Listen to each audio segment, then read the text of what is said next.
So just a couple more. We do have a few people who've called in, so it's not showing their names on my end. So if you're on the line, can you let us there? Brian Adam, Hancock County Emergency Management. Hey, Hootie. Hello, Hootie. How are y'all? We're wonderful. Just Janell, about to start introductions. Sorry. Janelle. Yes. Hey, Jerry Dubside, good morning. Good morning, Jerry. It's good to hear you. I wish we could see you. Well, hold on. I'll show you why you can't see me. Hang on a second. Oh, boy. Wait, let me get my camera. Yeah, he's going to get he's going to take trouble. Well, I'm on a Zoom call. Okay, let's see. Sandra. Okay, I just want to. Okay. Hey. All right, Janelle. Ooh, where are you, Jerry? I'm working on my house. I'm way up on the top of a ladder, so. Oh, boy. Get off the phone, Raymond. Get off. Hootie. Sir. Hey, I need you to send me somebody. I'm stuck up here and I can't get down. Hey, brother, I'll take care of you. I know you will. I know you will. I'm facing the EOC and about down. So good luck.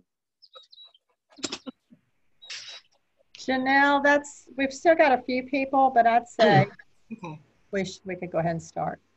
Awesome. Let's get started. Well, good morning, everyone. It's so good to see everyone's faces. You have no idea. I wish we could do this more often.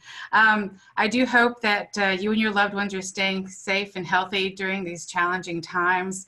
But we are so excited that we're hosting our first virtual Leadership Hancock County session. You know, you can always count on our Hancock Chamber to keep us connected and informed. So that being said, I'm going to turn it over to Ann, and she's going to walk us through some of the Zoom tips so that everyone can have a great experience and get the most out of this session. So Ann, if you don't mind. Good morning, everybody. First of all, before we get started, I want to take a picture of my computer screen. So everybody look up and smile and wave if you feel inclined. 1, 2, 3. Love it. Okay, so for those of you who might not be familiar with Zoom, whenever you move your mouse, a little ribbon will come up at the bottom of the screen. So I'm just going to go left to right here. So over on the left-hand side, there's a little picture of a microphone. That's how you unmute and mute yourself. Once we get into the speaker presentation, I'm going to mute everyone's line except for the speakers. There's also a picture of a video camera that you can to studio. So if you need to get up, run around, you have meeting crashers coming in the background, you can always cut off your video and it'll either just show your profile picture if you have one set up, or it'll just show your name. We do have chat disabled for this session. So instead of using that, we're asking people if you have a question or you want to participate in discussion, you would click participants, and you would, when the box comes up over in the lower right-hand corner, there's an option to raise hand. So that'll come through on my end, and I will unmute your line and let you know when you can speak. And we're also going to be recording this session for anyone who has to hop off a little bit early. Some of us are still at work and things are happening in real time on their end. So you need to go back and watch the session. I'm going to be sending out a link after this is over.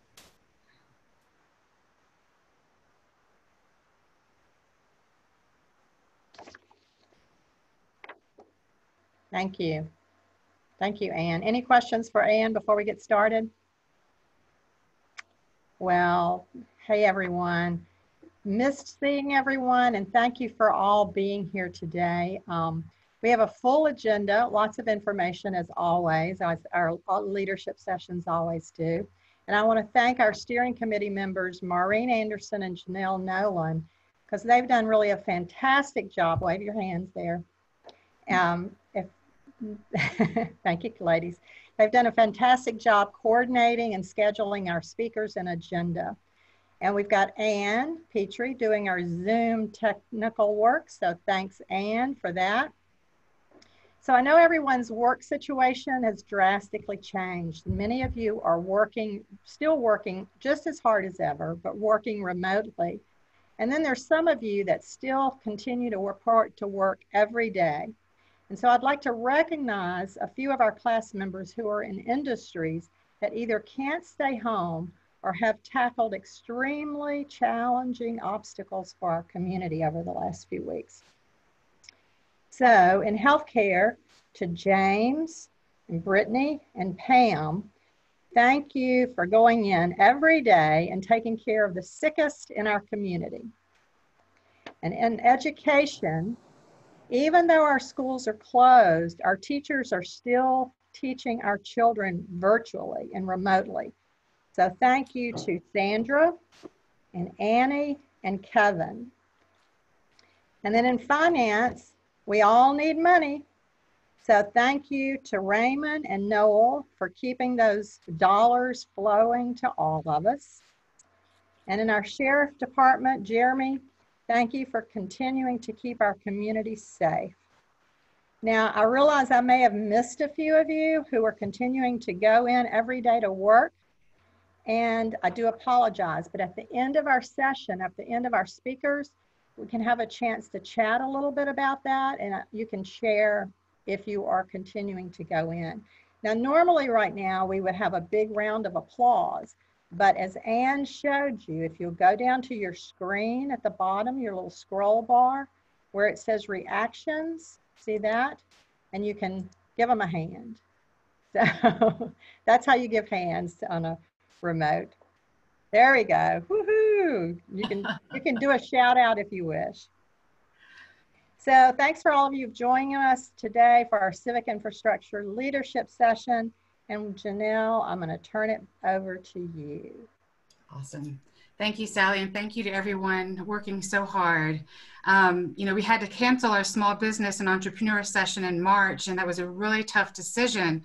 But look at us, here we are. So today's Civic Infrastructure Session, and with next month's Cultural Heritage and Environmental Preservation Session, we do look forward to the graduation of our 2020 class of Leadership Hancock County. Definitely looking forward to that. 3 months into COVID-19, we've watched and experienced many changes in our economy and our way of life, not just here, but all across the world. It's amazing to see the resilience and the perseverance of our communities, along with the innovation and creativity that has been shown to help everyone get through this pandemic together. That being said, we felt it only fitting to offer you all a county perspective of how and what COVID-19 has prompted in our communities and backyards in Hancock County. So I do hope you enjoy this session put together for you by Maureen. She spearheaded this to get all of our speakers here for you. Maureen is the grant and assistant administrator with Hancock County. She's a 2019 graduate of leadership as well. And we're so very grateful to have her with us on the committee. Even though this is a condensed 2-hour session, she's put together a fantastic panel and a great program for us today. So Maureen, I'll let you get it started.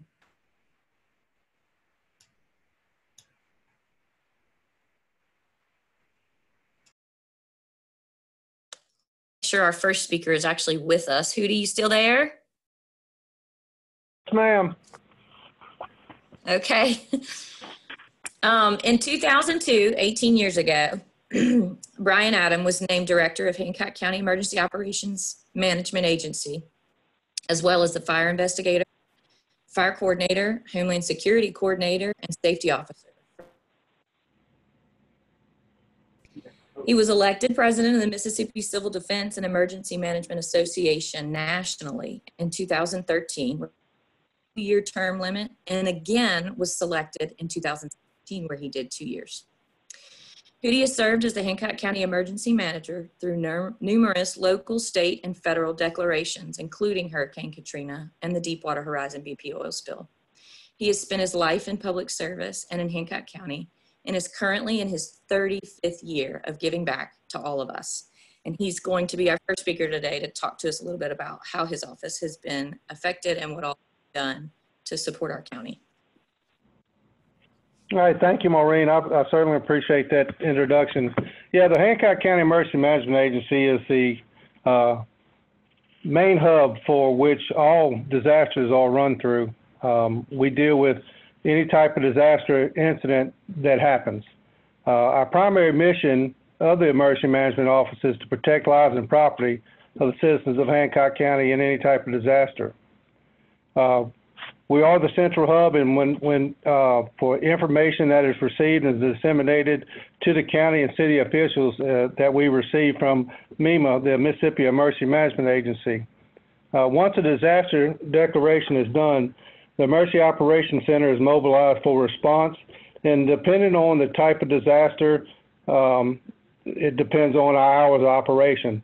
For this COVID-19, we're just operating under 8 to 10 hours a day, and was 6 days a week up until this week. When a disaster declaration is done, we operate what we call in the unified command, which means the Board of Supervisors of the cities of Bay St. Louis, Waveland, and Diamond Head operate as one. All decisions are made and through this office, discussing all the information with the board, with the mayors, depending on what we need, and we do it as one. And that works for us, and it's a great way of doing things because none of the county board or the cities are making decisions alone. In other words, when we make a decision, we put it all out together. Such as, for example, even though we're not in a hurricane, but if we had a hurricane and we need to put out evacuation orders, we do it all the same. We do it together.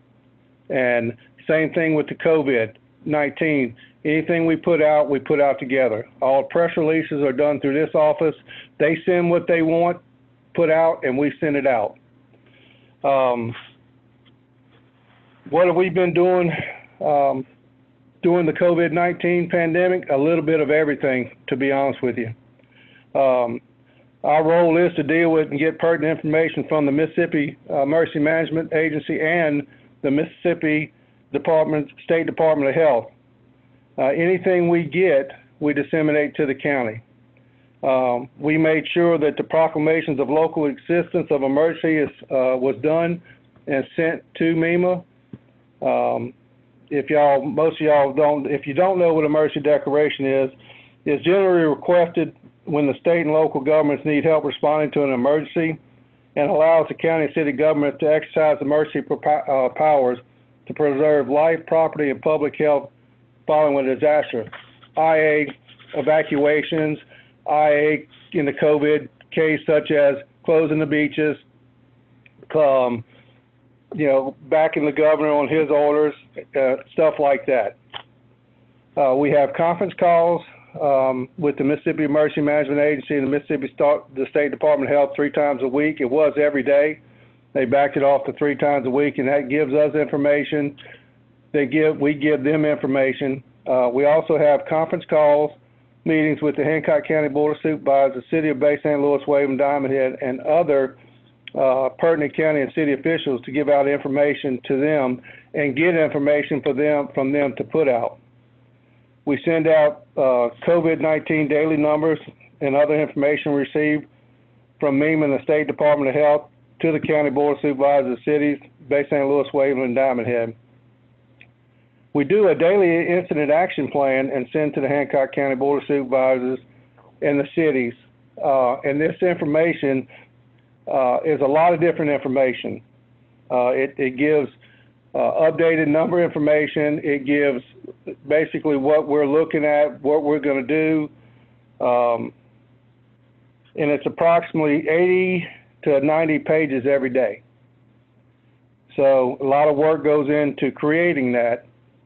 We receive requests in order for personal protective equipment and we send it through MEMA for all first responders, correction facilities, clinics, medical clinics, long-term care facilities, and home health and hospice. The one struggle that I think we've had through all of this, besides getting information quickly and getting it out from MEMA and the State Department of Health is ordering personal protective equipment. A lot of the equipment we order for these everything has got to go through us, through this office, and the long-term care facilities such as Dunbar Village, the hospital, the doctor's offices. They have to all put in an order with us on what they need, and then we in turn send it through MEMA to get it filled. The frustrating part of it is, yes, they do send us a lot of stuff, but there's a lot that we do not receive. And that has been definitely a struggle, because some of the places, such as the long-term care facilities, need a lot of gowns. They need a lot of masks. They need a lot of face shields. And, and we're not getting as many of certain things that we need. But we are making do, and we have give a lot of personal protective equipment out to these different facilities. But in short, that's basically what the Emergency Management Office does. I have a great staff of 3 people and myself, and they do a great job and a great reason why we are able to do what we do. With that being said, I'm open for questions.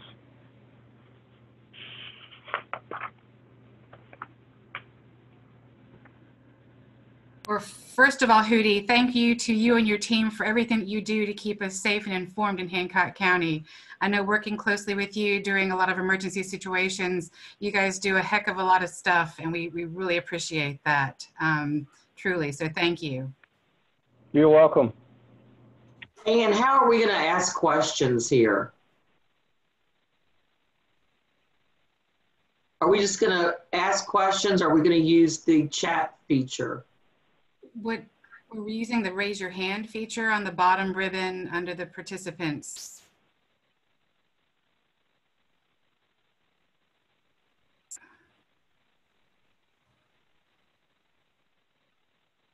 Anybody have any questions for Hootie? Any comments? I'm on my phone, so I don't have that feature, the ribbon at the bottom with the raise your hand, but I would like to ask Hootie a question. Go ahead. Hootie, it's Jerry.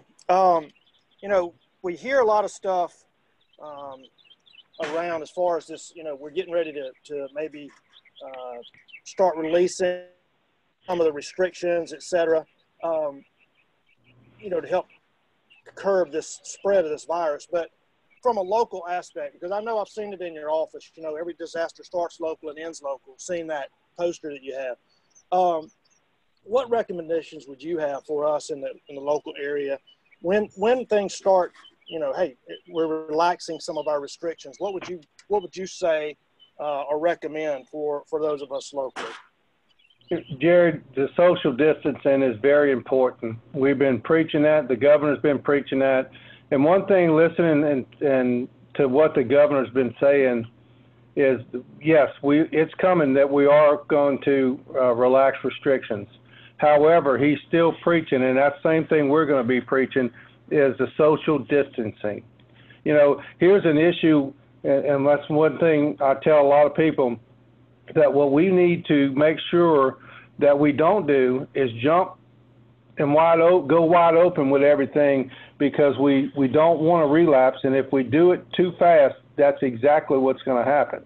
So I think just social distancing and making sure your vulnerable population is definitely doing that. And still be cautious when you get around the vulnerable population. So that is certainly my recommendations.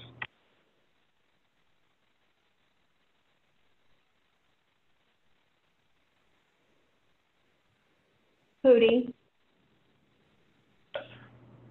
can you hear me? Yes. This is Donna. I'd just like to thank you also for everything that you're doing, and keeping our numbers down in Hancock County has been just wonderful. A lot less fear, and I know y'all are working hard keeping us safe. So I appreciate it. Thank you. And I tell you, commendation needs to go out to the Board of Supervisors in the cities of Bay St. Louis and Waveland, and everybody that's actually working very hard to do this. The Chamber of Commerce, Tish and them are doing a wonderful job at putting out stuff for unemployment and different things. And I can tell you, without that and without the help from everybody, that's the reason that I think everything's going well in Hancock County, is the great resource that we have from all the different entities and the working relationship we do. Absolutely, I agree. We've been trying our best. And Pam, my heart goes out to you. I know you're in a situation that can't be helped, but hopefully all the residents at Dunbar will stay safe. And everybody, please stay safe.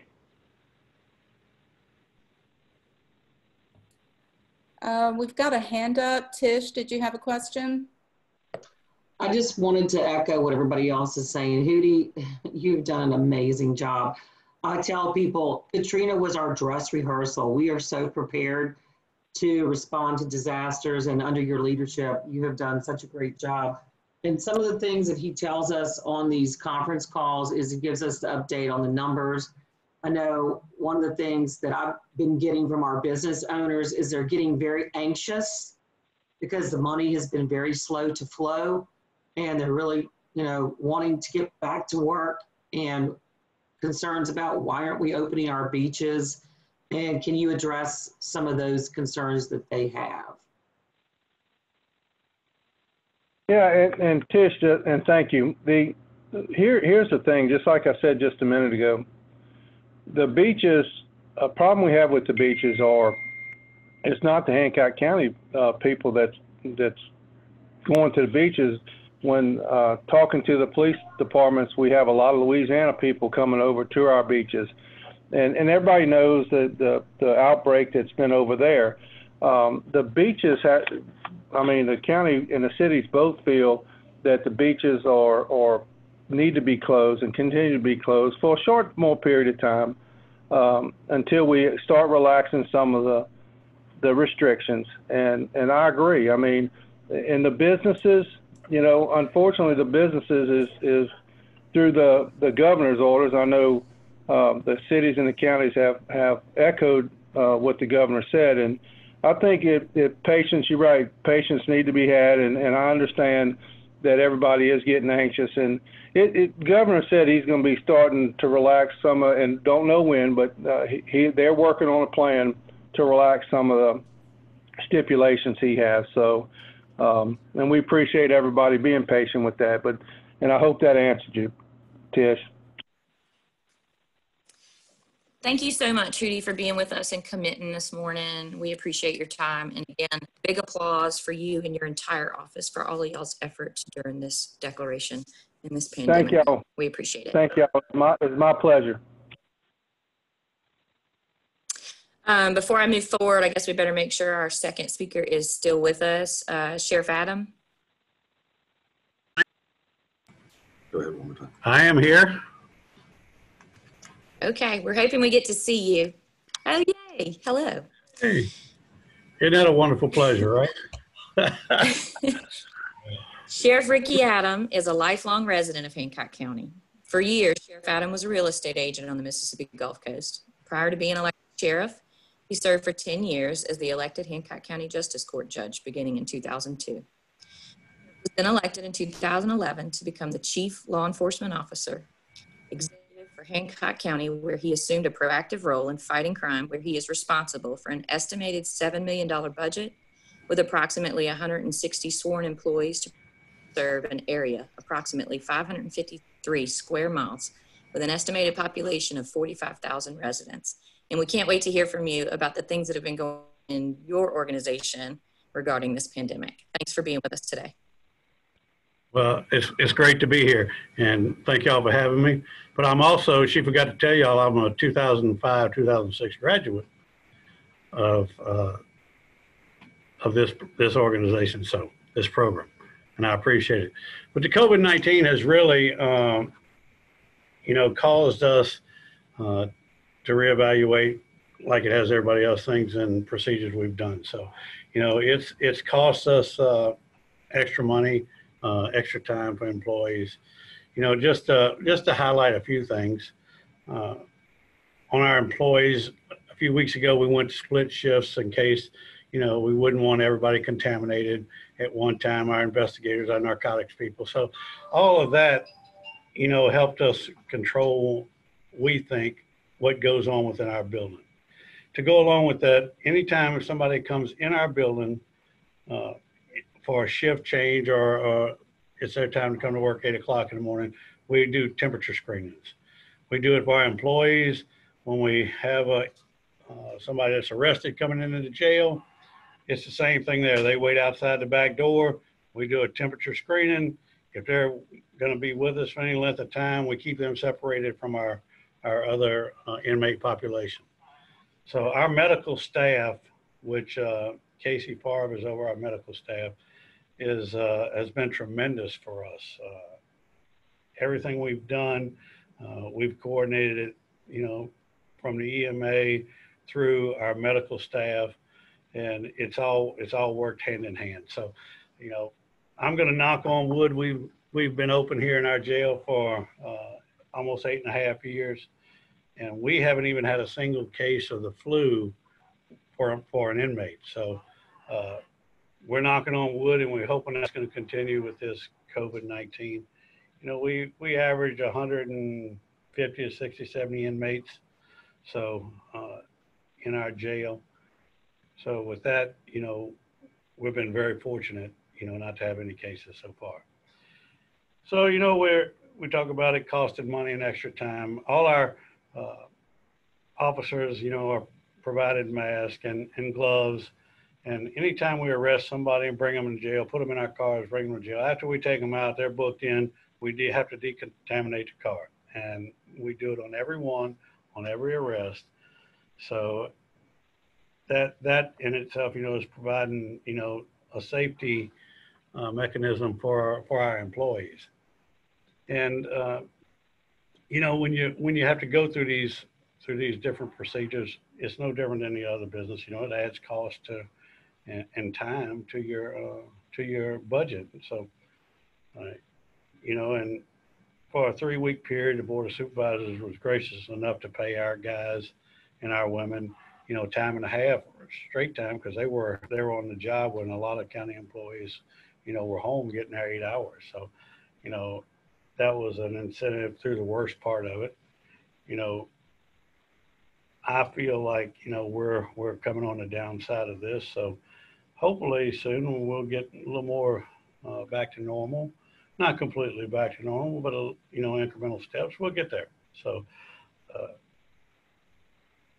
that's pretty much how I'm gonna chime in real quick. Maureen has her hand up. You have a question? Yes, Sheriff, how has enforcement been for your agency? What are some interesting things you've had to deal with, and what are some of the harder enforcement things that you've been stretched to do?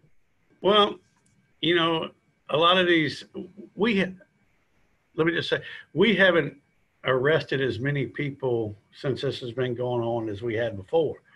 So, because a lot of them, especially drug dealers, we may have borderline felony cases. We buy drugs from them and we don't arrest them at that time. We'll wait till later when it's the warrants will be cut and we'll serve them later. But the difficulties is worrying about your employees, and with 160 of them, there's a lot of concern. They're dealing with the worst of the worst in most cases. And then, when you have the inmates, that's our responsibility as well. So we have to be concerned about that. But a lot of these folks that are used to interacting with the with the police, the first thing they do is when you tell them you can go to jail, they throw up their hands and start screaming they have COVID-19. So it's sad, but that's what they do, hopefully keep going to jail. And that's probably some of the worst things and most interesting things we have to deal with. Well, thank you for that answer. Anybody have any other questions? There has to be some questions. But I will say that, we've, all this has gone real well. give credit to the EOC, give credit to the Board of Supervisors. You know, everybody stepped up, done their part. You know, I think we've been real successful here as a county in totality that during this pandemic. So, you know, we're just going to go with it. Our job has us work every day, and my people have stepped up. We've only had one person decide that they wanted to go home. And other than that, everybody else has been working. All right, I'm going to jump in here again. We've got a question from Tish.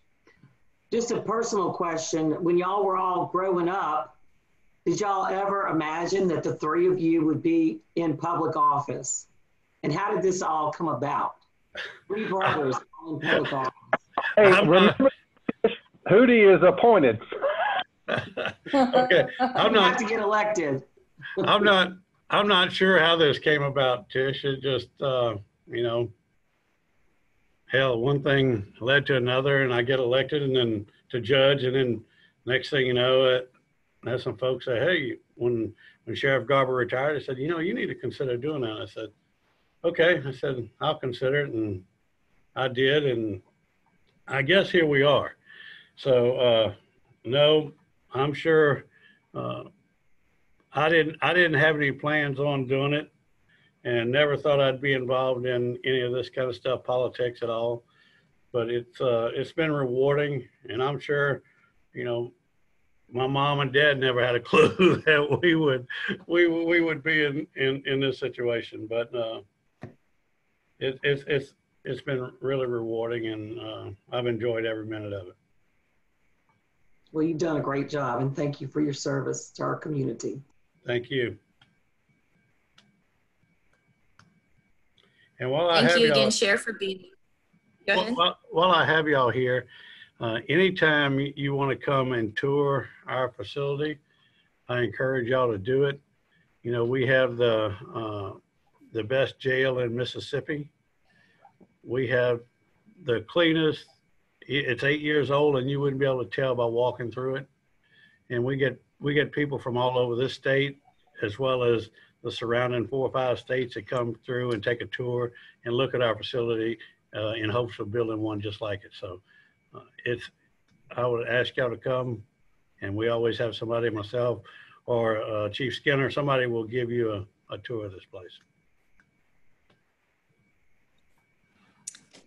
Thank you for that, Sheriff. We appreciate you.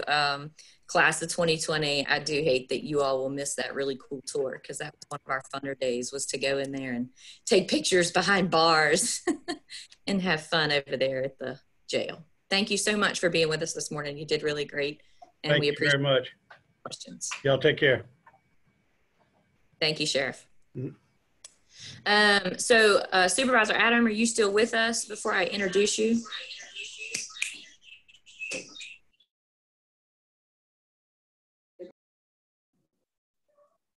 He's here, but he's muted. Hold on. Okay. Okay.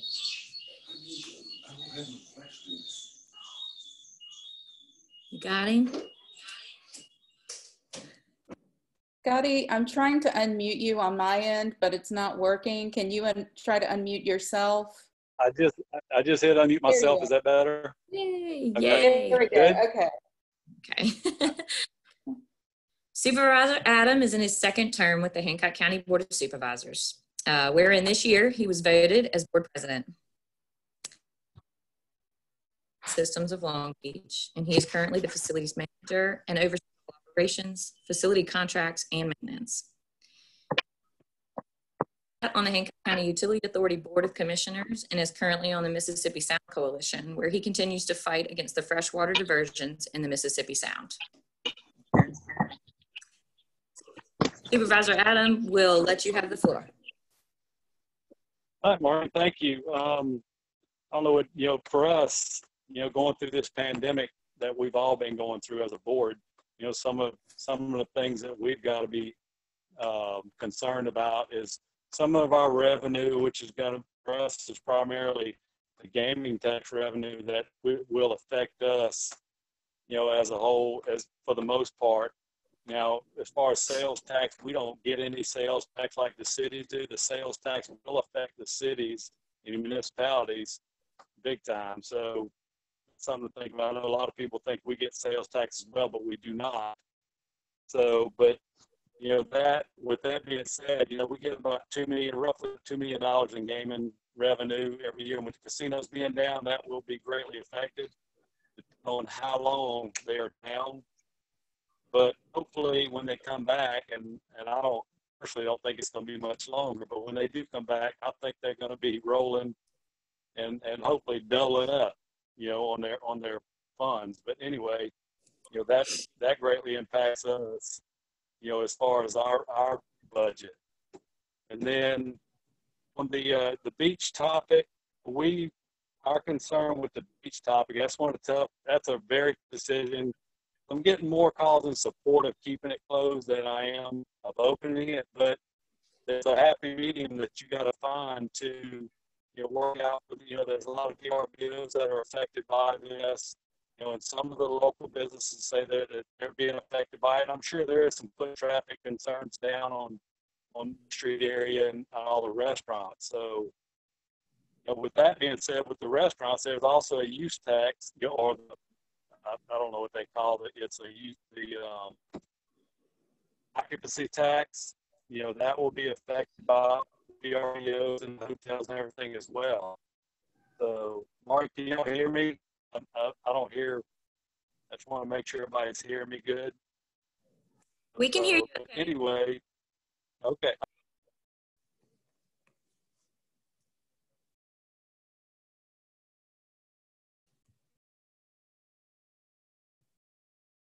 Scotty, I think we just lost you.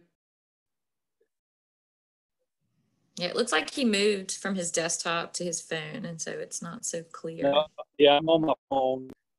Let me close my desktop out. Are we good? Yeah, can y'all hear me? We are. Okay. So anyway, the beach closure was a tough topic because initially, you know, people were practicing the social distancing that were using the beach, which was good because I rode it along with Hootie and was counting tags. And we did have a lot of Louisiana folks here. And, you know, and we know we have a lot of second homeowners here, and we're not trying to keep them people out of here. But when they do come, we ask that they stay, you know, in quarantine, not necessarily quarantine, but stay in place for, you know, the length of time that's being asked of people to do so. You know, it's the day trippers that are the big concern that are going back and forth every day or every weekend, you know, that we got to be concerned about. Because I just got the information this morning about St. Tammany having over 1,000 cases of this COVID, and we're the first stop for them when they come into Mississippi. It's either Hancock County or Pearl River County, and they want to come over and see our beaches. And we want them here. We want it to be a safe environment for our local residents as well. You know, so that's a tough call. We're closed. Our beaches are currently closed until our May 4th meeting, but I'm sure it will be revisited at our next Monday meeting that we have called special meeting on 27th at 5 p.m. So, and that's, we'll see what the governor comes out with when his expires on Monday. And then we'll look at decisions from there, because I've actually had some conversations with everyone about how do we get our offices back going with staffing, you know, as far as the tax assessor, the chancery clerk, the circuit clerk, all those offices, how do we get those rolling again? Not necessarily open back up to the public yet fully, but get our employees back in place to be prepared for when we do open back up. You know, so and then McLeod Park's another issue. I've talked to some of our board members about trying to put a plan in place to get that back open.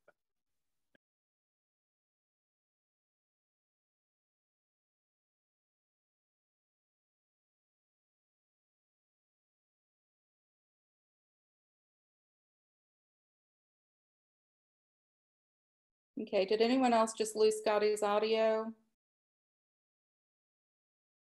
Okay, let's see. I see we've got Maureen.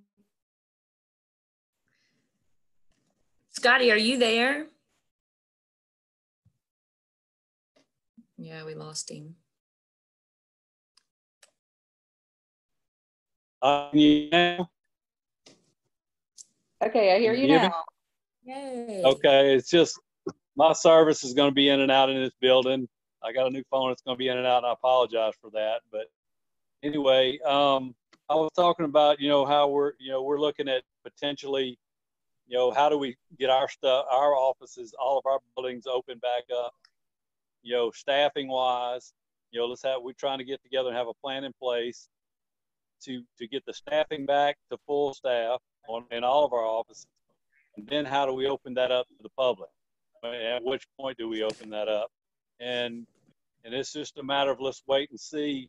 For me, and I think our board agrees, is that we're trying to wait and see what the governor does, because we can't do anything more lax than what he does. So let's wait and see what he does. But we're going to have a plan in place, hopefully Monday, at our meeting Monday, to look at, McLeod Park, and I'm sure we'll discuss the beaches again, even though we're closed them forward, which I've gotten a lot of, I've gotten more people in favor of keeping them closed and opening them up. So, but that's a discussion because there's a lot of people being affected by it financially. A lot of VRBOs and hotels and things of that nature, and some of the restaurants.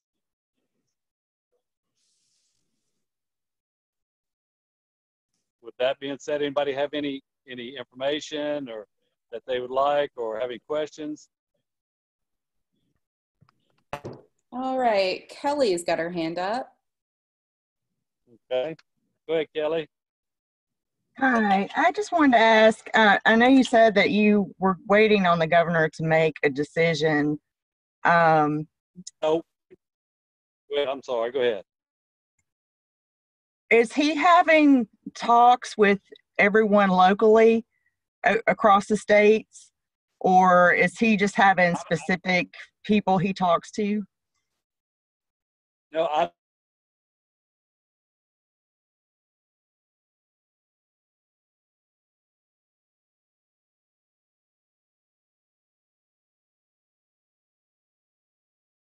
Scotty, you cut out again.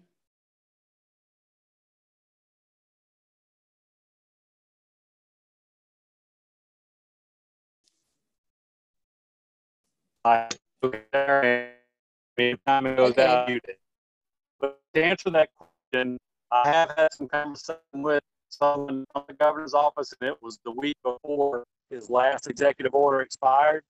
But which they around, and the new order that they put out allows local authorities to open or keep closed. He didn't necessarily open them, but they do contact on occasion. No time specific issues with that, because when they call, just on occasion. But now we do, if we have any questions, we do have the ability to reach out to them and ask questions. But we're just waiting to see what his waiting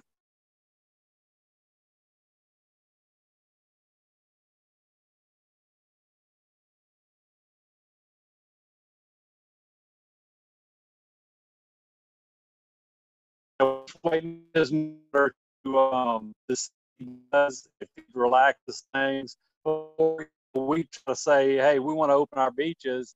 He's going to give us that ability, but we can't do anything as far as business wise and relaxing things down to where below what the minimum standard that he has put out with his executive order. That answers your question. Yes, so we do thank have you. Some conversation with him. You're very welcome. I'm breaking up. I just assumed that he would have had more interaction with the local communities over the state than that, I guess. Yeah, I've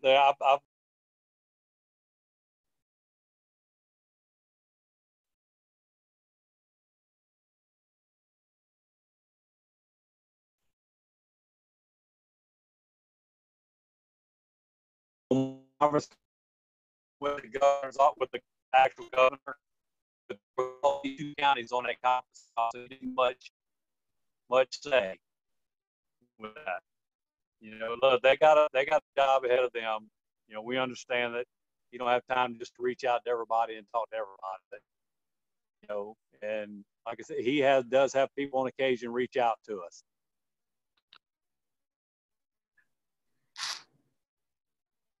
Anyone else?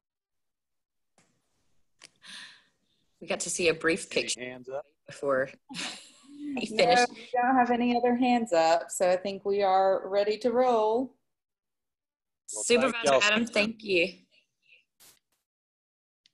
Thanks for struggling through the technical difficulties, everybody, and even you, Supervisor Adam, for being patient with us as we, I think I was able to hear a good bit of all of that. I think I didn't miss much. Our speaker, I heard something. Listen, hey, it's me, Maureen. Listen, y'all just, if anybody has any questions for us as a board, please feel free to share my number. It's on our website, but feel free to share my phone number with anyone that wants to call me and talk to me about any of this. Hey, Scotty, you're doing a great job. You've really stepped up to the plate to be our leader of the Board of Supervisors, and we greatly appreciate your public service. Thank you. And listen, I'm like Ricky. I thought I would be here doing this either, I can tell you. But it's been enjoyable and a huge learning experience for me, and I've really enjoyed it. Everything So thank y'all. You can have this. Thank you very much for taking the time out with us today. And of course, you're welcome to stay on if you want to hear any of the rest of our speakers. We thank you for, taking time out of your work for us today. Our next speaker, I don't have to confirm because he's actually sitting on the bed across from me. Representative Brent Anderson of District 122 is currently in his first term as a legislator. Brent has over 20 years in public service. He began his career as a young firefighter, later became one of the founding members of the Bay-Waveland Narcotics Division, and after Katrina, finished his career with Waveland as the building official, recovery manager, and public works director. He is my husband, and we have had lots of fun enjoying watching him learning the ropes in Jackson. Brent, we'd love to hear from you and what information you can share about some of your duties during this pandemic. Well, good morning. Thank y'all for having me. As everyone else has said, I was a 2015 graduate of this particular organization and had a wonderful time. I had to move back feeding into the other computer. One of the things is sort of, as a first-term legislator, you're welcomed into the state. You've been in session for 2.5 months, and then our state has a pandemic, and you're sent home in your first session. So it's been extremely difficult, maintaining what the major issues are. With my background in public service, it's been very helpful because I've dealt with these situations prior to. So I've been able to offer great assistance to the cities and the counties, being able to reach out to the state contacts and try to get through all this at very hard times. Some of the main issues we have been dealing with the state is, of course, financials. We won't really see the worst impact until around May 10th when the taxes hit the state. Our April taxes through March look great because we didn't all go home or shut down till the end of March. So come May 10th will be the real outlook of what the state will be looking at as a whole. So it's going to be hard. It's going to be something that's going to take all of us to get back and work and start pushing these numbers and see what we can do to support these communities and counties, small businesses. So it's a struggle.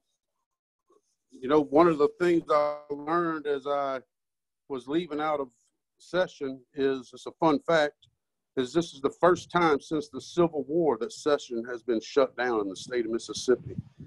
And, you hate to go down in history of being involved in something like that, but it's a pretty interesting, fun fact. This is going to be slow moving. This isn't something that we're going to be able to jump back into, and it's going to be, we're going to have all the answers. We're all experiencing this for the first time, no matter what position you're in or where you sit or where you're at. So it's definitely going to be a slow-moving process. We stay in constant contact as a house. We do our conference calls weekly. The speaker is in Texas. Those of you who follow my political page, I try to put the speaker's information out every day. That it has some great pertaining facts, and that's directly coming from the speaker, lieutenant governor, and the governor. I share that with each mayor and board president, county administrator on a daily basis to try to keep everyone informed. You know, big goals is we're going to have to come back and get these casinos up and running, really help and promote our tourism. You know, it's not like Katrina where we were self-devastated. This is a country, they all understand what we're going through. It's been pumped in everyone's head. So I believe once we open up our tourism and get to let them know that we're safe here in Hancock County, and we can start pushing this again and getting the beachfront opened up and getting these small businesses operating and get people back here, it's going to be one of our biggest goals over the next 3 to 4 months. You know, I'm going to really open this up for questions, but, you know, we all, one last thing, we have ourselves, and, you know, we're all healthy, but let's not forget that as a community, we have people in this community who has passed away. There are a lot of families that are going through some serious financial deficits, worse than we are, possibly. And, you know, there are people that are still fighting infected family members within their household right now. So, you know, let's not forget to pray for them and give them our support as a community. You know, sometimes that beach opening up is not the most important thing when your neighbor's family member just passed away from this virus. So, you know, I'm gonna open it up for questions. You could probably ask me more than what I can continue to keep telling you.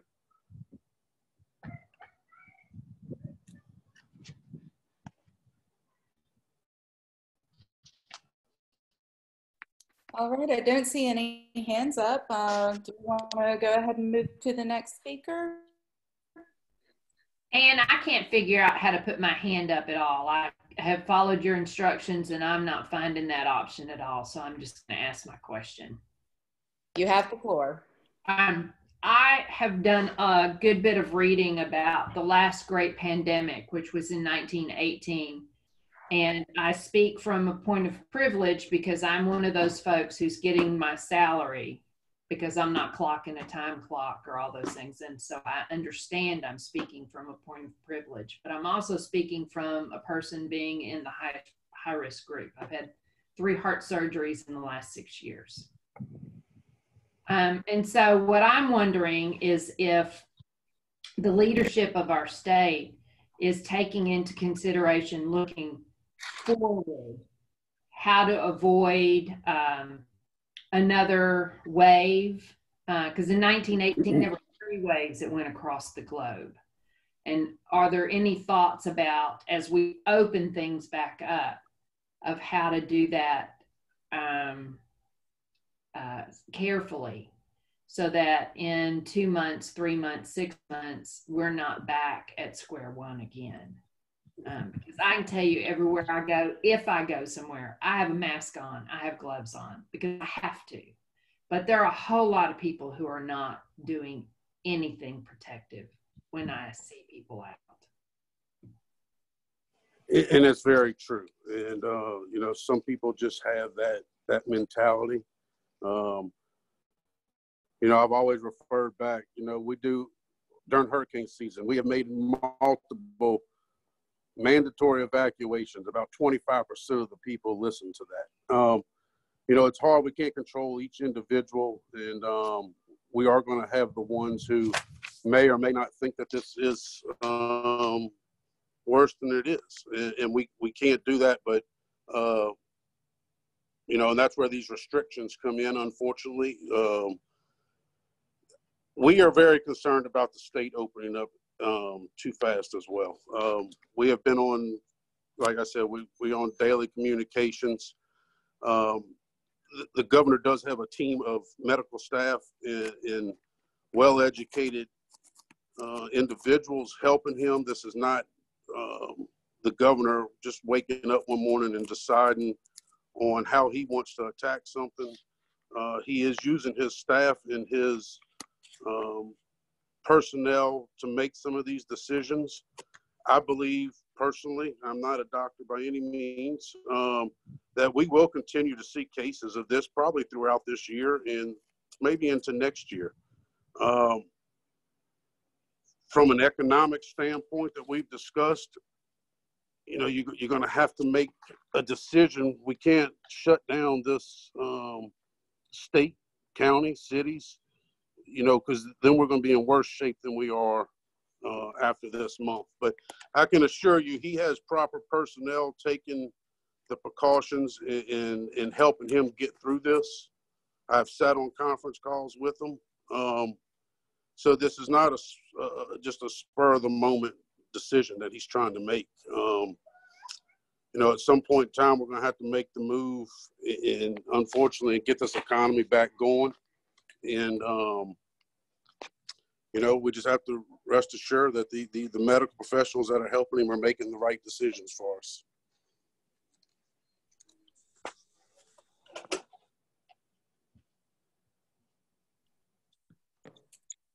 All right, we've got a hand up, Tish.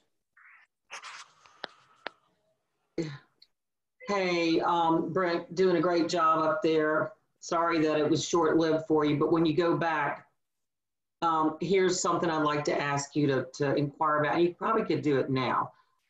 After Katrina, one of the number one things that I was pushing was a grant program for small businesses. That's what they needed, and we were never able to get it. What we were able to get was a job generation fund, low interest, forgivable loan program. If you jump through hoops for 5 years and do all kinds of things to keep in compliance, then it would be forgiven. That was the closest thing we got for a grant. We're still managing that program today. It's just been a horrendous program to manage, but we helped, you know, some of our small businesses. I've noticed other states throughout the country are using CDBG money to offer grants to small businesses. And I'm wondering, why can't we do that? They need the cash now. And what type of stimulus funding is the state getting in response to COVID? And could some of those funds be used for that purpose?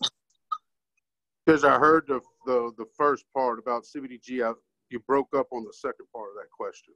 Can we ask our state leaders to allocate money for grants for small businesses now? And that's using stimulus money, like community development block grant funds. I don't know what the state has gotten in the way of stimulus money that might be able to help our small businesses. And I can't give you an answer on that because I haven't looked into that aspect. I did see that the CARES Act did appropriate another $450 billion to small businesses. Now, how that'll make it to South Mississippi, I can't answer that question yet. But yeah, I can definitely push that information through. I can definitely make contact and see if any kind of, if it's available or if anyone has approached that scenario yet. I'm going to send you some examples of what other states are already doing. And that way, maybe that would give you the research you need to ask, why aren't we doing this? Appreciate that. Perfect.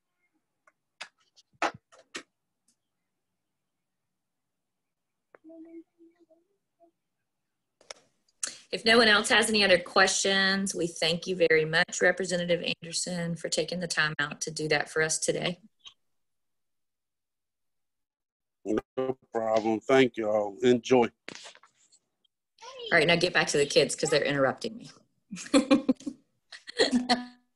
Just kidding. Our next speaker, Senator Moran, are you on?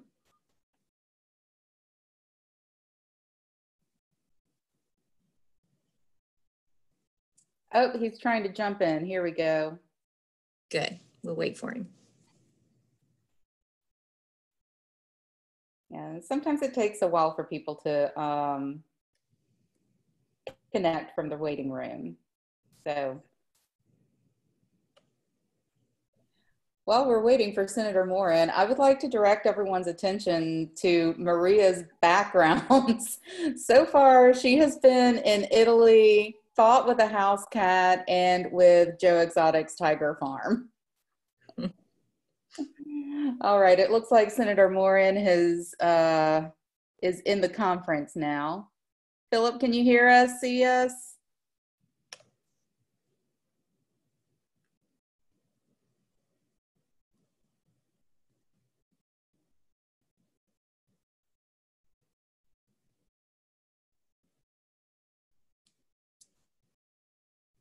Well,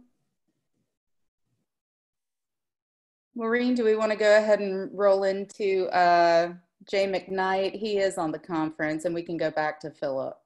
Okay, Jay, are you there with us? Can we hear you? I'm here. I made it. Wonderful. Thank you so much for committing to this today. I hope you got to hear. How are y'all? Wonderful. How are you? Good to see everybody. I don't see many people nowadays. Well, I'm going to give you a quick introduction real quick, and then you can roll into helping us learn a little bit about what you're doing. Representative Jay McKnight of District 95 is also currently in his first term as a legislator. Representative McKnight began his public service career with the Harrison County Sheriff's Department.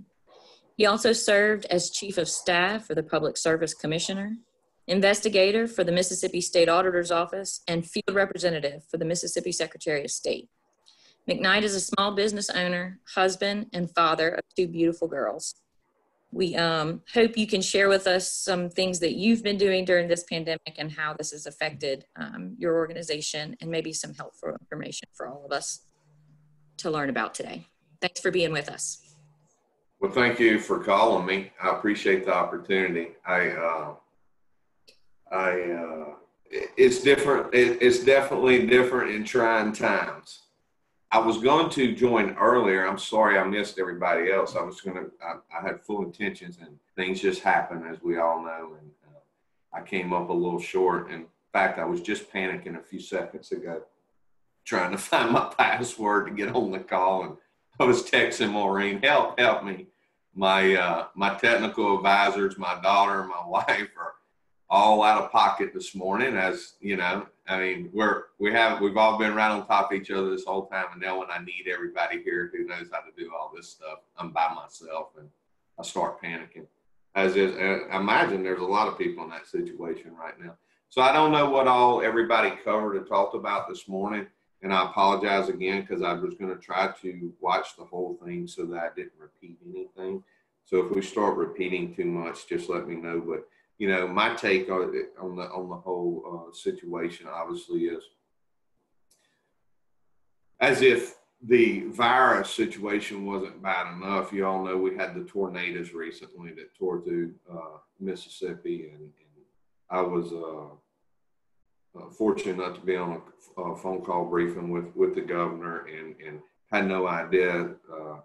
You know, it was multiple tornadoes that virtually hours apart and stayed on the ground. I believe one stayed on the ground for 85 miles. It was reported doing devastation. And I have talked to some people who have actually been in those areas and talked about that destruction. And my heart goes out to those folks.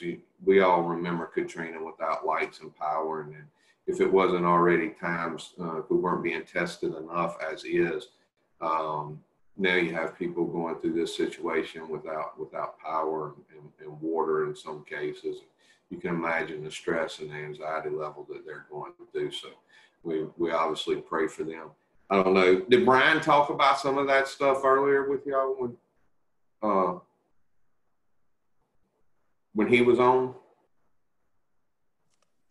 He didn't really get into information about the other disasters our state is faced with dealing with right now. I can only see I don't know what I'm doing here with this thing. So I can only see, I don't know who's all on the call. I'm only seeing 3 of y'all or 4 of y'all. And I'm scared to hit too many buttons because I might mess something up, but I'm going to try one here. If I lose y'all, we'll try to get back together. But. And Jay, if you look in the upper right-hand corner, Yeah. there's an option to click gallery view versus speaker view. I got it. Yeah. Now I see everybody. Yeah. Okay. All right, much better. Well, thank you. Now I can see you again. Thanks. I was just talking to like 3 people before. Now I'm nervous with all these folks. I see Tish. Thank you, Tish. I've talked to Tish a little bit. Her emails have been extremely helpful in my case. I personally have 3 small businesses that I own. And when I say they're small businesses. They're not like Senator Moran's business where he employs hundreds and hundreds of people. He must have not heard me. He didn't smile. But Tish, I did want to thank you for that, and trying to look see who else is all on the call too. I guess am I the last one for the day, Maureen? The goal, that's what the agenda was, but Senator Moore had technical issues, so we've skipped him. He's waiting for you, and okay, you're right after Brent. Okay, so I don't know if they talked about the testing, but from what I understand from the briefings we've been getting, I see a lot of rhetoric on Facebook and different things about testing, and what's being reported to me, we've actually been testing at a really, really good rate, and the numbers that they're being fed to me show that that's truthful. And I believe at one point, and my notes might be a few weeks older here, but at one point we were 2.5 times over the rate that South Korea was testing at, and of course we all know they were the benchmark that everyone was kind of using at the time. I watch the news, I get the briefings and the emails, I see the testing locations that they're setting up, and it appears, I don't know who's trying to get tested, who can't get tested. I'm not seeing that side of it. It does seem like, obviously none of us were prepared for this situation. And I mean, that goes for me at home, having to learn how to work from home and do a lot of things different than I've ever done before. When I needed something, I'm the kind of guy that gets in the car and goes gets it. And now I'm ordering stuff. I'm doing these type conferences and using my phone a lot more than before to conduct business. So I think it's safe to say none of us were ready for this situation. And so it's easier to sit back and throw stones, obviously, at how unprepared we all were. And one of the biggest things that we hear from the state level is, of course, the unemployment situation. And I know y'all probably talked about that as well. But basically what you have is a situation where you had a group of people who were handling roughly 1,000 applications for unemployment a week on average. And then in a month's time, that's 45,000 people calling into that same pool of people. That's virtually impossible. I don't care how good you are at your job or how hard you work or what you do. If I asked you to do that much more work than you were coming in and doing a week earlier, it would be impossible. You couldn't do it. And so from what I understand, they are ramping up as quickly as possible, and everything that seems so easy to fix, there is a lot of behind the scenes, as you all well know, dealing with IT people and things that have to be done for computer systems to support those programs and make all those things happen. I know, the perception sometimes is, oh, it's state workers and this and that. But this is really one of those situations where people are not just huddled around the coffee pot saying, oh, we'll get to it when we get to it. The boots on the ground, they're doing everything I think they physically possibly can. And it's tough. It's tough. And you're having to learn on the go. And there's going to be more mistakes along the way. And you try to fix them. So, that's easy for me to sit here and say. I understand people's patience are worn thin. You're locked in your house all the time. I have 2 daughters home from college that I had thought I had gotten rid of, and they have re-entered my home and taken over, and that has been interesting. So I want you all to pray that we get past this point soon so I can get them back out of my house. Let's see, I took a few other notes. On the employment services, they are in the process of hiring a lot more people to handle these complaints, y'all, but it does take some training that goes along with that. That sets you back a little bit. Like I said before, the IT people, it's not just they come in and we can't just send hundreds of people over tomorrow and they just start automatically processing unemployment claims. You know, it's unfortunate, but it's going to take some people a little bit longer than others. And the name of the game now is patience. We're all in it together. So hopefully people will understand.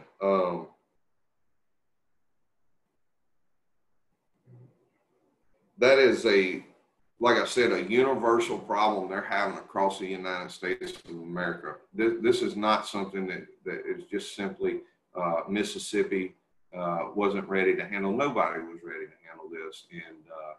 And I can say that I know the speaker, the lieutenant governor, and the governor are all working to rectify that situation as quickly as possible, because I can assure you their phones are blowing up, as are ours. And y'all can see the kind of the trend on Facebook as it goes too, with people who are starting to really get nervous now. And I understand that it's a different way of life. And so I don't know if y'all talked about the school graduations and stuff. I know that was a hot topic at one time. Basically, what the governor is doing on that, he's putting that back into the school district's hands. So, you know, based upon their best judgment and upon a safe call from the Dr. Dobbs with the State Health Department, and to figure out how they're going to handle graduations. I don't know.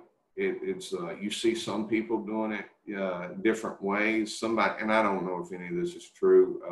I got this on good information. Somebody said that one school system down here on the coast was going to graduate, give each person a time to come down and go across the stage and receive their diploma and take pictures with their family and what have you. And I don't know that to be true.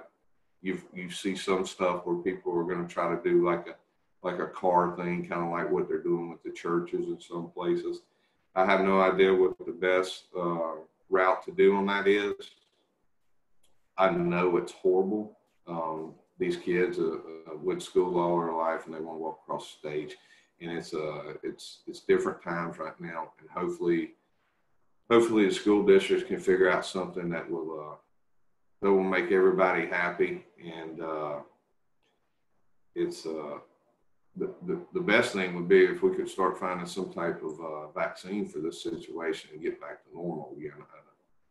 And we just don't know. We don't know when that's going to be at this point in time. And that's another thing that's so frustrating being from the elected side of things is people have these questions and I don't have the answers. And unfortunately, a lot of times I have to call people who are higher up the chain than I am to ask them for direction. And before I ever make the call, I already know they don't know the answer either. This is unique. And it's you know, we talk and we try to come up with the best way to pacify the people or to get them some type of direction. But 9 times out of 10, look, everything it appears to me is just basically a moving target at this point. When you hear a date, you know, or at least and I'm speaking for myself, when somebody tells me, well, they're thinking that at this certain time, you know, maybe mid-May we'll be able to go do this and do that. I don't put that on my calendar. You have to understand, Those are moving dates and times and targets. Nobody knows. Somebody with the health department,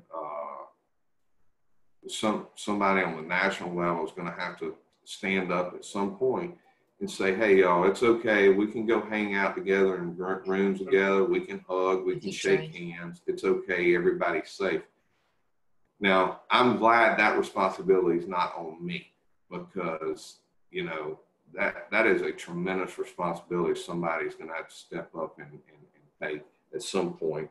And I want somebody to do it, make no mistake about it, but I don't want to be the one to have to do it. That is, this stuff is scary, and I'm not one to get panicked much. I try to be calm and level-headed, but I mean, obviously, as this thing was going on and numbers started to you know, it crosses your mind. I understand people are scared, and it's a scary situation, but I'm hopeful that we have seen that plateau, and we are starting to make that turn now.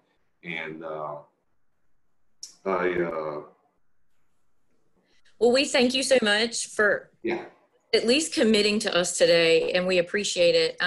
You know, we also appreciate that you are working so hard, at least trying to satisfy as many folks as you can, helping them get through, you know, just needing the information that they have. I believe, Ann, you said somebody had their hand up for a question for Jay. Yes, Maria. Hey, Maria. Hi, Jay. I'm from the right house. That's right. It wasn't so much of a question as it is a statement.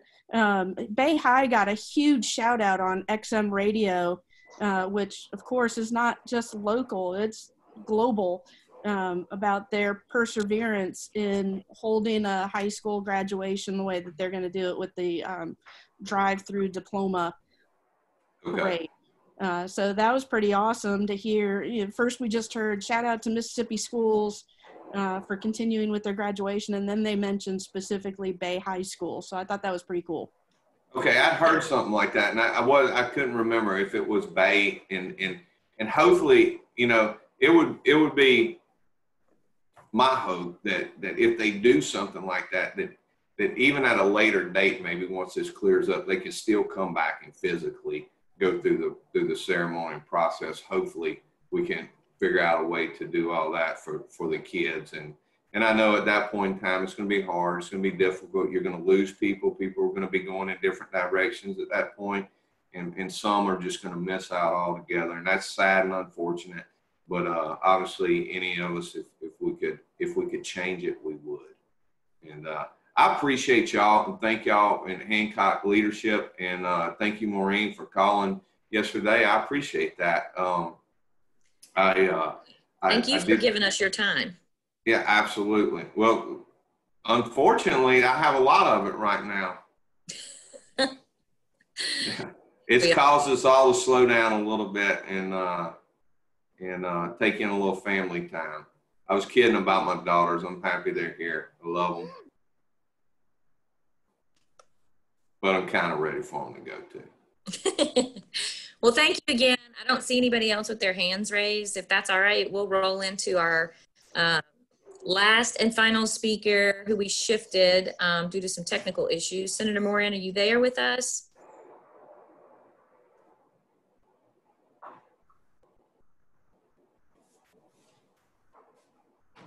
All right, Senator. All right, we can see you, but we can't hear you.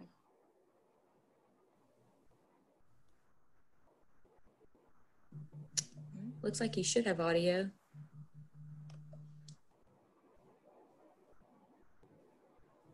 Is there audio, Ann? Can we give him the phone number to call in? Yeah, that's what I was about to send over to him and see if that'll work. Tish, do you have any announcements in the meantime? Sure. This Friday, we have our second in a series of the Chamber Spin. And what we did is we came up with this idea to keep our members informed, and all are welcome to join the spin every Friday at 10. And what it stands for is support your community. So every Friday we'll have some information that will touch on these points. support your community, promote our businesses, inform our businesses, and nurture our community. And so this Friday at 10, you're invited to Zoom in. You can get that connection from the chamber email blast and on our social media. And we're going to be featuring Sam Wiley, who is the owner of Concepts, and she's just launched a new division of her company called WorkWise. And this is a company that will be able to help businesses with their day-to-day operations and taking some of that off of the business and placing it on her company. She does everything from answering phones to accounting to marketing, anything a business needs. She's there to be an extension for small businesses. So it should be a really interesting session. We're also going to hear from our sponsors of the Zoom, Gulf Coast Insurance. We have for Angela Zerang, she's our host. Also the Gulf Coast Women's Christian Corps will provide us with an update, as well as an update from Gulf Coast Woman Magazine. So do try to Zoom in. Also on Cinco de Mayo, we're going to have our first virtual business after hours. We have Star Chapman, who will be sharing her secret recipe for the best margaritas in town. And we're also going to be promoting our local restaurants for Taco Tuesday. So Zoom in at 5 on Cinco de Mayo and join us for some interaction with our members and just a little bit of hospitality on top of that.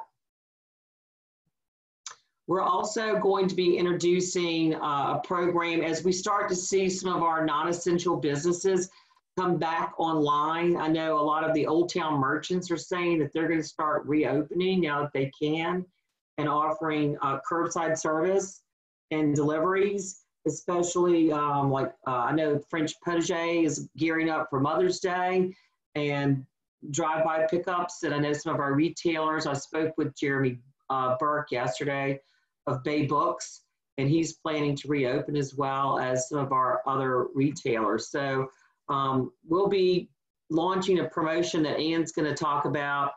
I believe this Friday you're going to kind of tell us a little bit about how we're going to get information out to the community on these businesses that are opening and what they have to offer and how you can help support them by purchasing their products and services. Ann? Yeah, we've actually got 2 promotions that I'm in the process of developing. First one is going to be on the Hancock Chamber's website. It's called Restart Hancock County. And the way people can use it is we've noticed many of our smaller businesses have social media accounts, but they don't have a website. So all they need to do is post their updates and their specials that they're running, anything that's going on, and use the hashtag Hancock Strong. And we've got the software to pull all of the posts that are on that hashtag together onto one web page. So people can go there and they'll be able to click straight through on their social media links and go to that business's social media account. So they can place a web order, ask for more information, what have you. And we've got it set up to where you can actually see the post. So if it's a photo, it'll come through. Video is supposed to come through, but it's all going to be on the one Restart Hancock County landing page.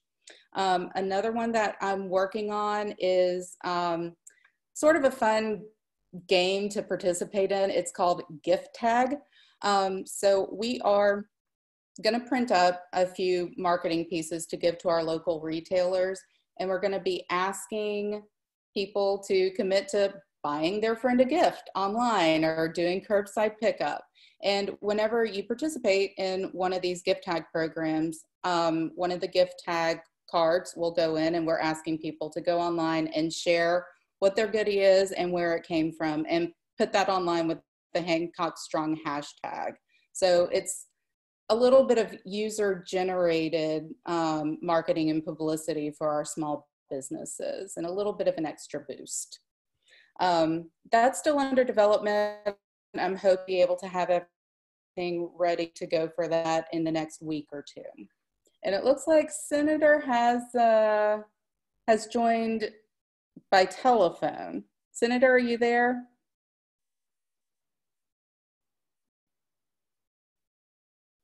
Still not working.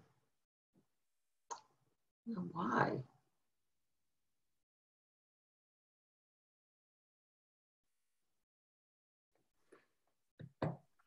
Well, that's okay. That's okay. I did want to put one of our classmates on the spot. Wait, why don't I call him? What if I call him? We can. The Seriously. audio might be kind of weak, but we can. Let me just see what happens. Okay. Well, in the meantime, we do happen to have the superintendent of Bay Waveland Schools as a class member, Sandra Reed, Dr. Reed. Did you want to give us an update on what your plans are for graduation? Hey, I'm going to see. Tish, mute yourself.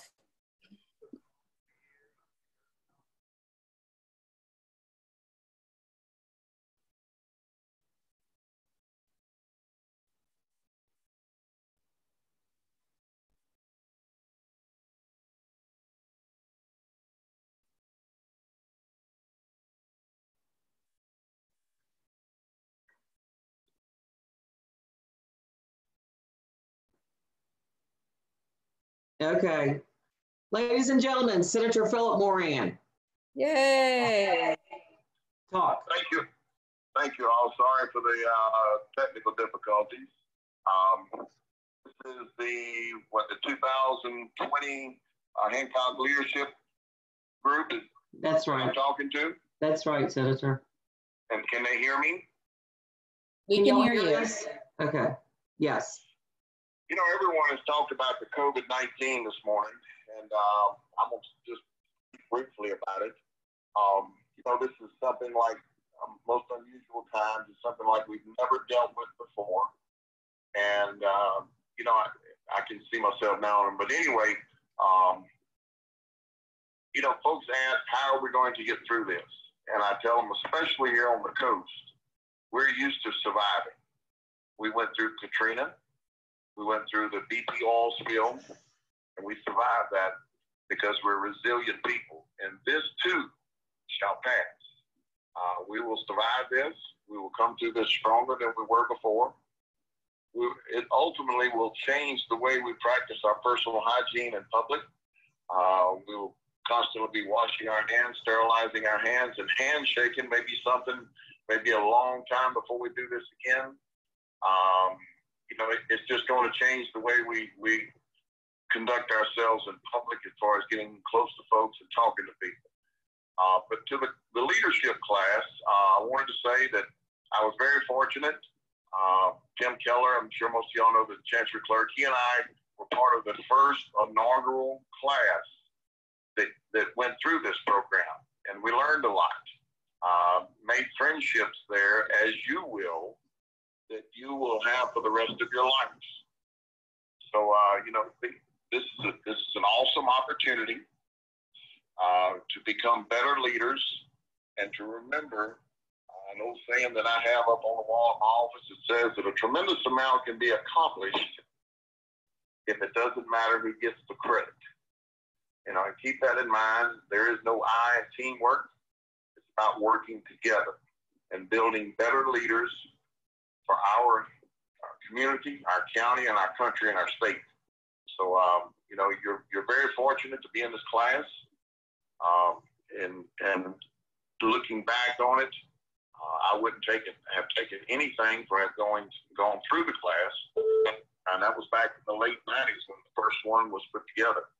So, but at this point, I'll open it up and take any questions. So, Senator, I have a question for you. My mother's trying to call in on this call right now, but tell us about some of the appointments that you have now with the state senate, and what does that mean for Hancock County? Right, but this beautiful lieutenant governor comes in and changes things up and puts members of the Senate in different leadership roles. I used to be the chairman of wildlife of our Parks and Fisheries, and now I'm the chairman of Ports and Marines, which is very important to the coast, and the vice chair of gaming. And as we all know, the gaming industry is in uncharted waters at this point, having probably been closed down longer than ever before.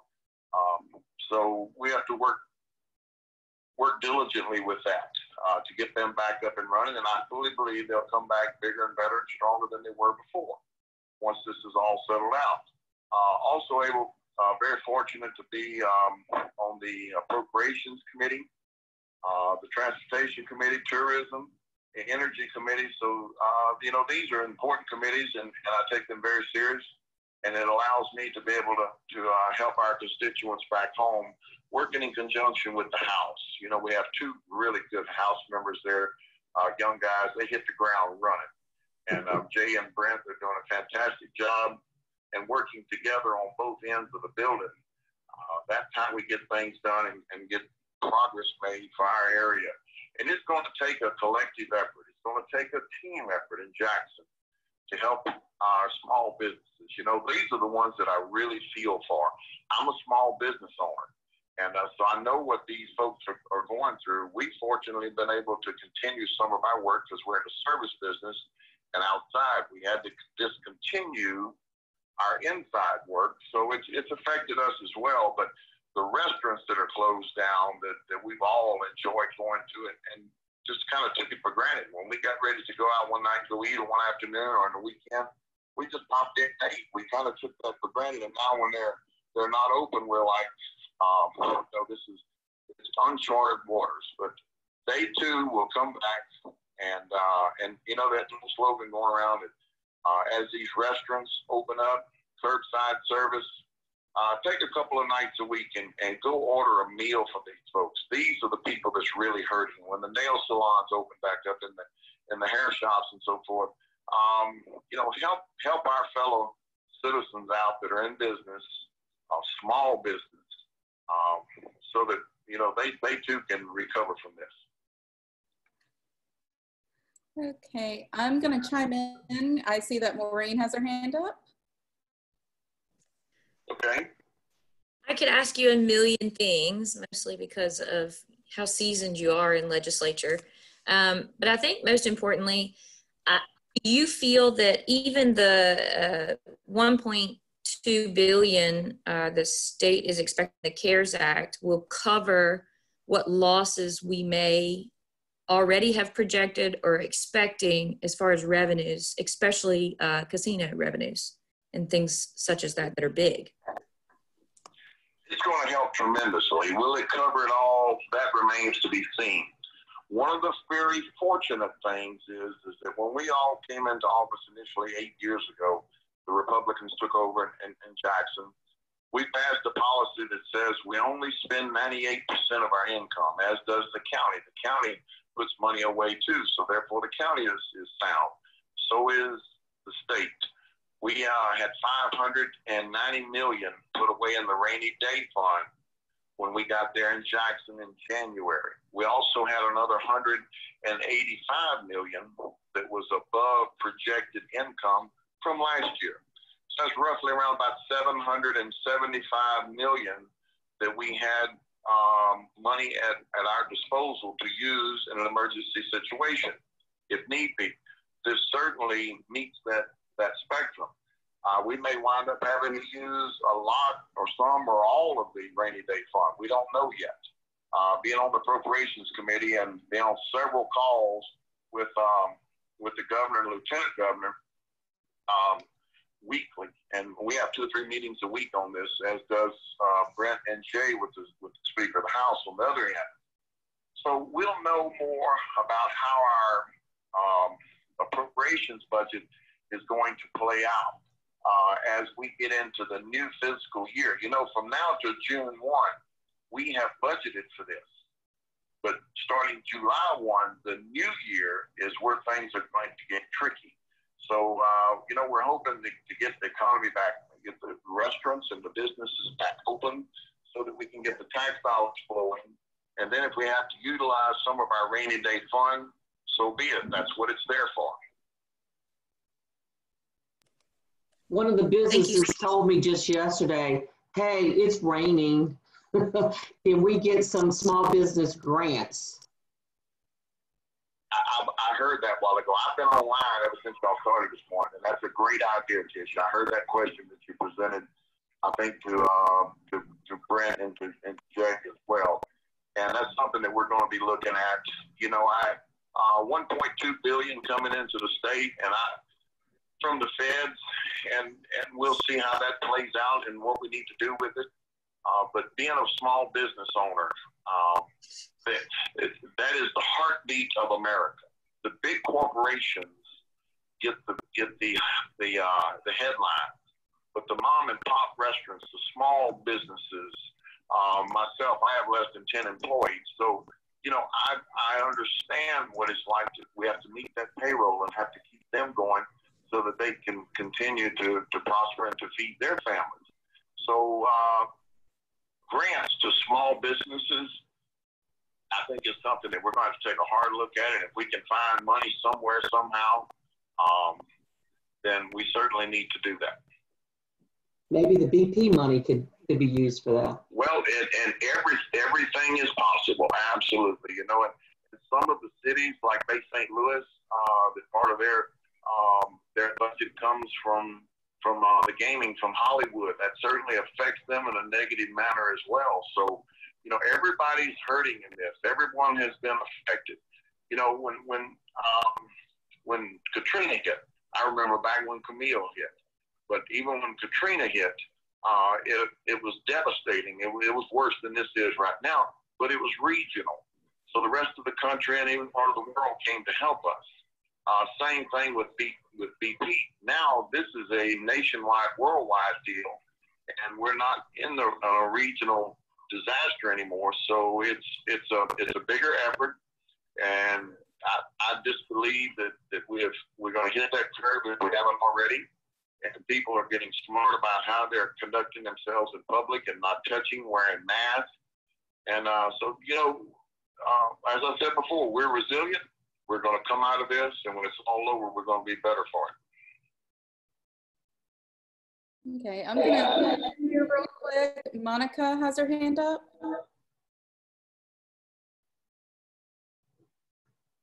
I can hear you. Go ahead. You're muted. Marketing at Hollywood Casino. It's a pleasure to talk to you.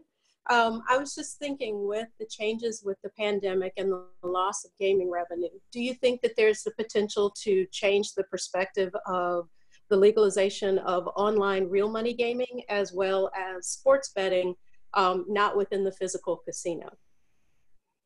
Absolutely. You know, my son and I, Alan was talking about this last week, and he said, Daddy, imagine folks are at home cooped up right now. Imagine if they could gamble online on their phones using their credit card or whatever. It would help the casinos. It would help them pass time away, and would help the economy. Now, one of the things that we discussed this year in the session, because we're halfway through, we got the Senate bills passed and sent them over to the House.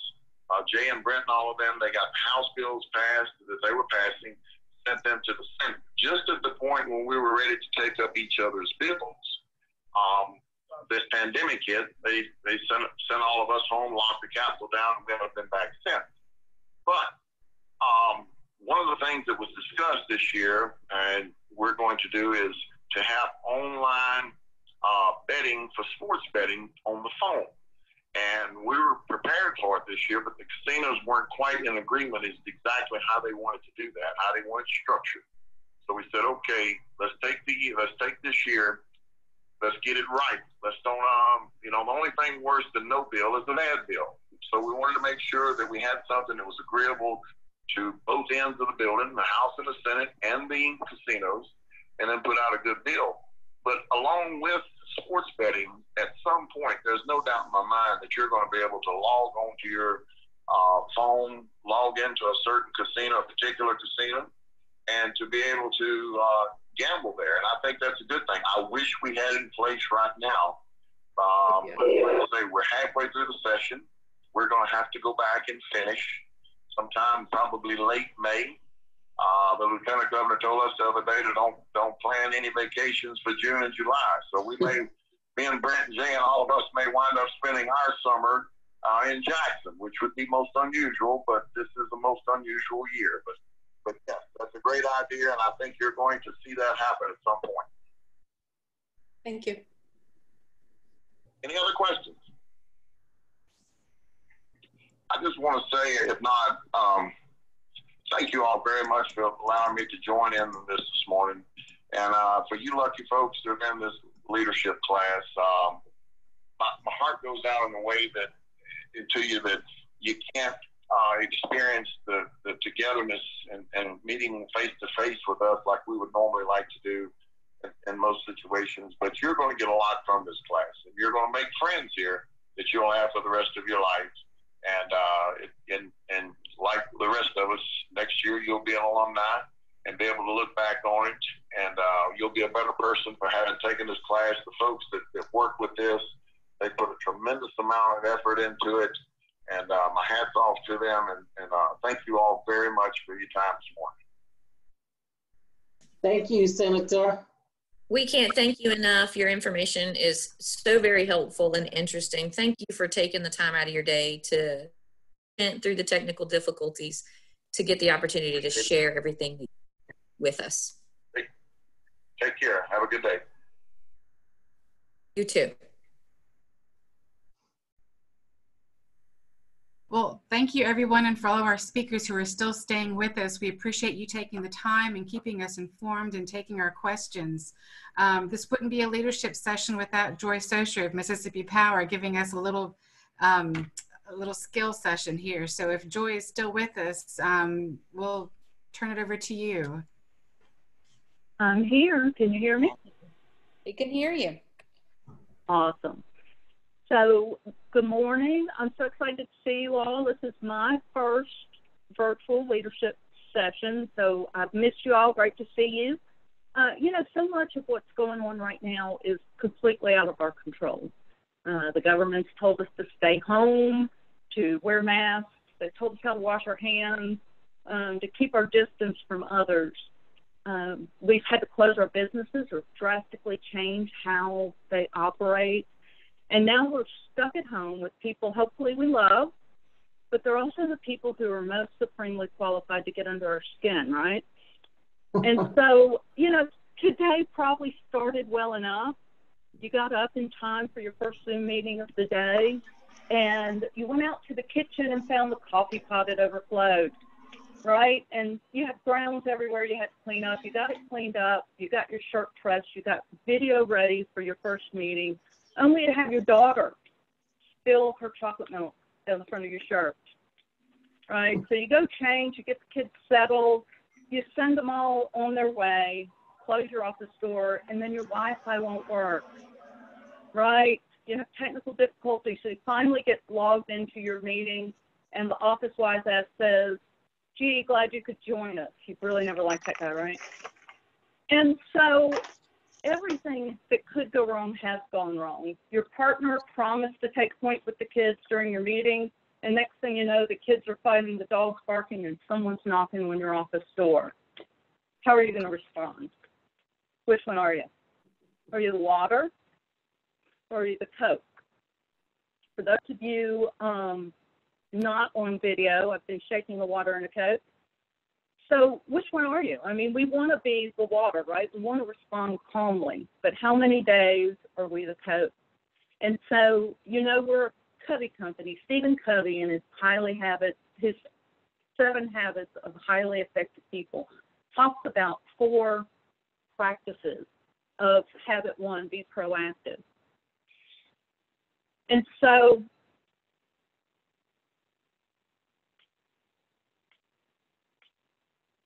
I think I lost you.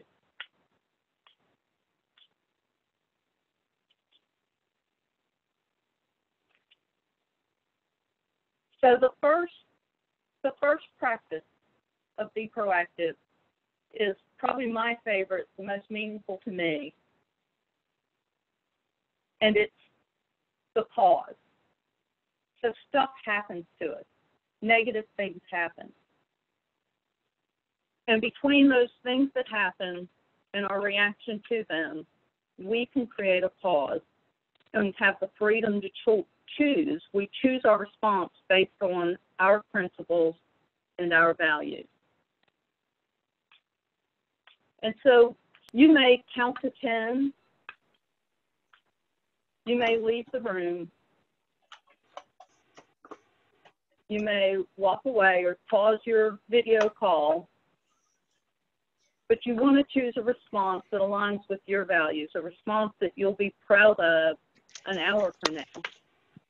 And if you take that moment and take that pause, you too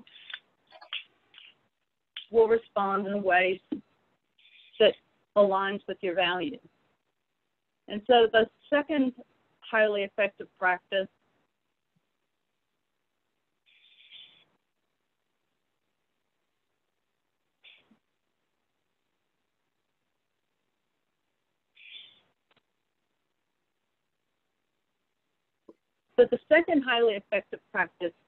is the idea of choosing proactive language. You may remember in January at Stennis Airport,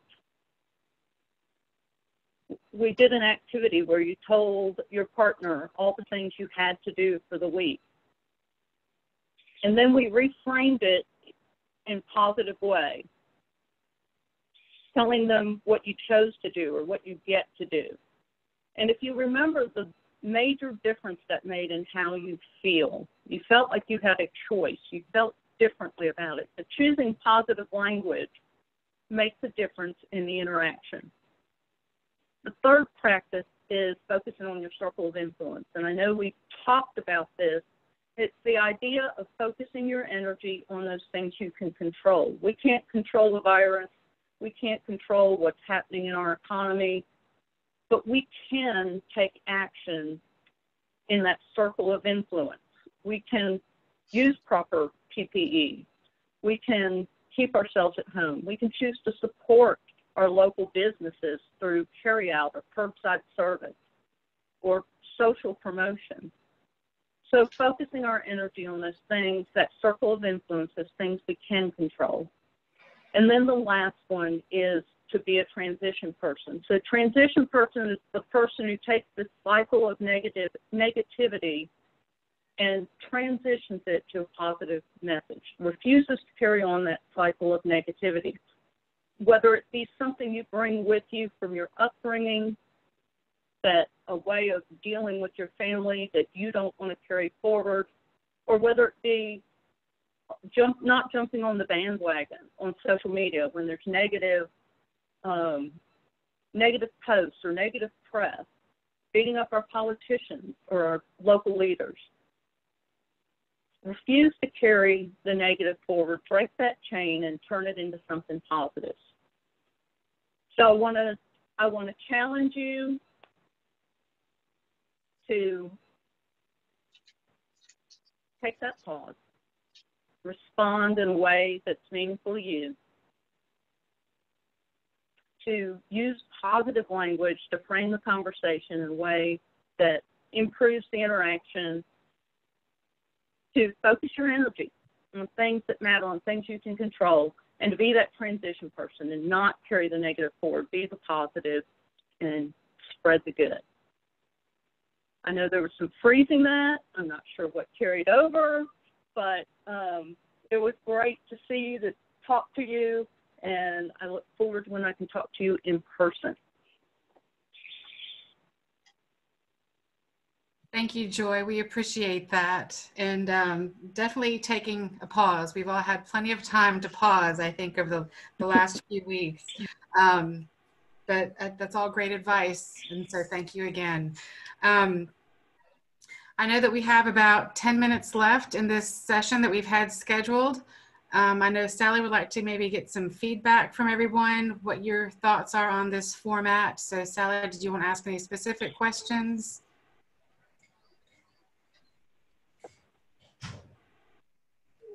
Questions, but you know, at the end of every session, we want your feedback.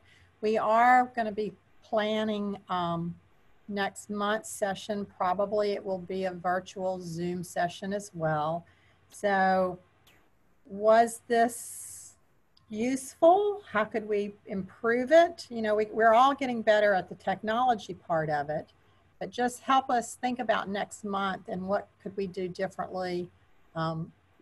Just, you know, open feedback as we usually do at the end of every session, because we do listen to you. I saw a few thumbs up in there, so thank you for those. Any feedback that you guys have, please call us or email us so we can have a group discussion. But I know that we were supposed to end at noon, but one other thing that we wanted to do with you guys. Janelle, I'm sorry, but we did have a hand up. Pam, did you have? I'm sorry. Yeah. If there's any way, because some of us are still working, if we could do like even earlier in the day. For me, this is right in the middle of my treatment time. And I know it's not all about me, but it's just a little bit harder for me to get the 10 to 12 time slot. Okay. Either earlier or like later. Okay, not in the middle of the day. End of the day. Yeah, I'm sorry. It's a tough hour. That's good. That's feedback. Okay. Thanks, y'all. Thanks, Pam. Thank Any you. other feedback? Any other thoughts? No? Was it useful? Did you learn something? I see some hands. Okay, y'all aren't as chatty as you usually are. Kevin says yes. Yay, thank you. Okay. Okay, Janelle, thank you. Speaking of chatty, I know that I'm not sure how many of you have been able to see each other or connect or you know, catch up with all of this going on, but we thought if you guys wanted to go around the Zoom and kind of share with everyone what you're doing, if you have any COVID hacks on how you're keeping your sanity or not. If we wanted to say hello and just, we could go around the room and everyone can just say a little bit. The best way to do this, Anne, would be just people just jump in and call on everybody. And I would like to hear from the businesses too, like what's going on in your day-to-day operation and how are things working for you or not?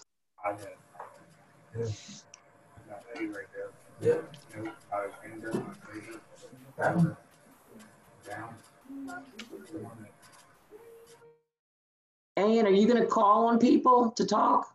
We don't have any hands raised at the moment. I thought we were just going to let you introduce people and let them say a few words each. Well, however we want to go. Pam has something that she'd like to add. I just wanted to tell y'all that while we've been rolling through all this, we've gotten an outpouring of support from the community. It's been really tough in here. We did have a few cases, and it's just been really hard. And I just wanted to say thank you for the community support, because I don't have the problem with the Zoom like you were describing. I don't get to Zoom. I'm hands-on. There is no social distancing. There is, if somebody needs to use the restroom, I'm going to be right there with them, and as well as my coworkers. I mean, we're right up on top of these folks, and it's been really, really scary. I want to, for all the government officials, I will say the scariest thing to me personally is opening back up and people not remaining vigilant. And I can tell you that in here, that's an overall fear.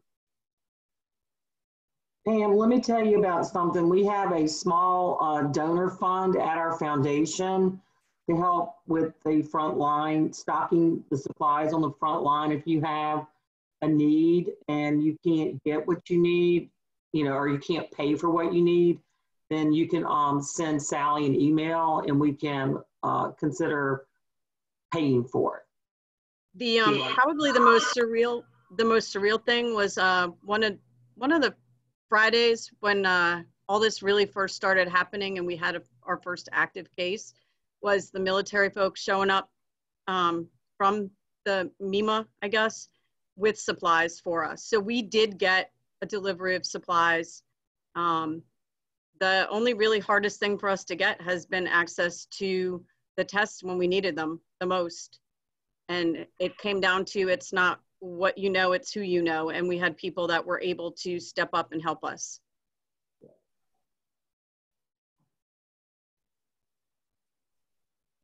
Pam. Well, it's going crazy.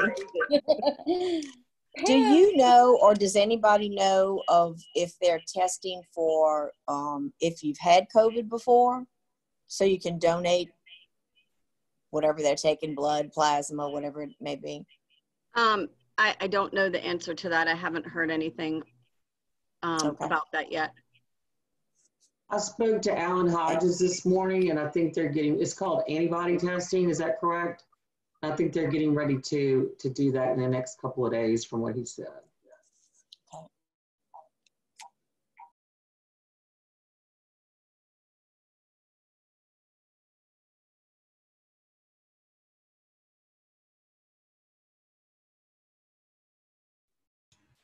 Okay. Anybody want to share? Sorry. Who did I interrupt? Did I interrupt somebody? I was about to say something. Sally has her hand up. Okay. I just have a question for maybe Kevin and Annie. We've heard about the Bay Waveland School's graduation plan. Could y'all share with us what Hancock High's plan is? If you know it yet. Well, can you hear me? Yes. Mm-hmm. Right now, I'm kind of waiting to see what that's going to look like. We're still waiting to see what that's going to look like. We're in the, matter of fact, I'm getting emails right now. We've been putting out package for kids that don't have internet. We are on Google Classroom right now, giving kids homework, so they're getting their education online like everybody else is doing. But right now, I haven't gotten the definitive plan for that just yet, but I'm sure it's going to come out here pretty soon. I do know that something's coming because the principal, Miss Ladner, asked for she did a GoFundMe, and they needed $45 a student. When I went on, I think they had that money within just a few hours. So I know that she has a big plan. She hasn't announced it yet, but I know she does have a big plan for our students for graduation. Right. Thank you. Right. At this point, they're just trying to make sure everybody's qualified as far as the seniors are concerned, and making sure that they can complete their requirements. And once that's, done, I'm sure she's going to put some out probably this week or next week. I'm not quite sure, but I'll find out. And once we know, I'll make sure you guys know.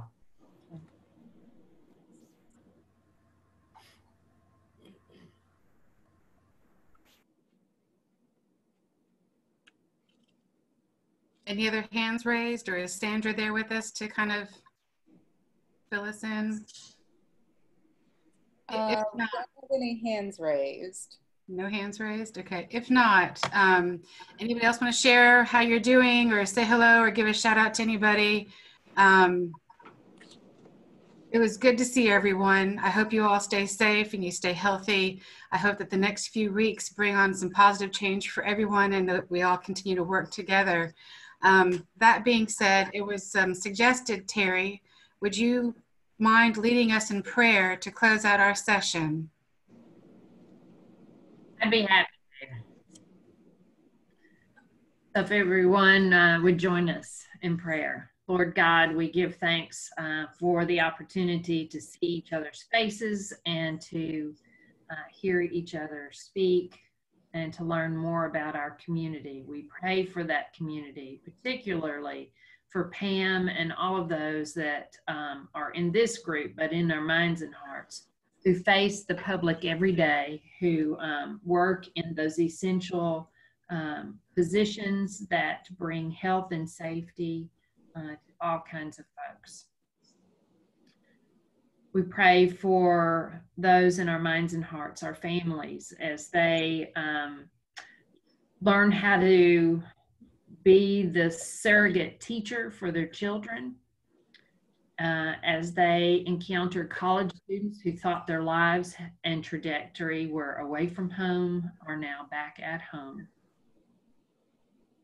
We pray for those who don't have enough to pay their bills and have enough food to eat. For God, we know that we are in some very trying times, uncharted territory, water that we've never navigated before. But we also know that you are present with us in the midst of this, and that you bring comfort and strength to all those who seek you, and even those who aren't aware of your presence. Your love and your grace surrounds them. Be with us as we go from this virtual meeting back to the lives that we have found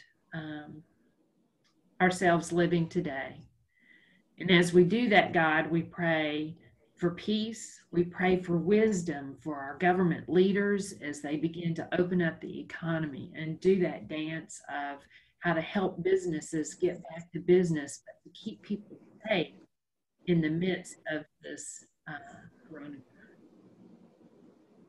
We give thanks for your love, for your presence in our lives, the gift of life that we have through your Son, Jesus Christ. Pray all of it in his name. It's in Christ's name we pray. Amen.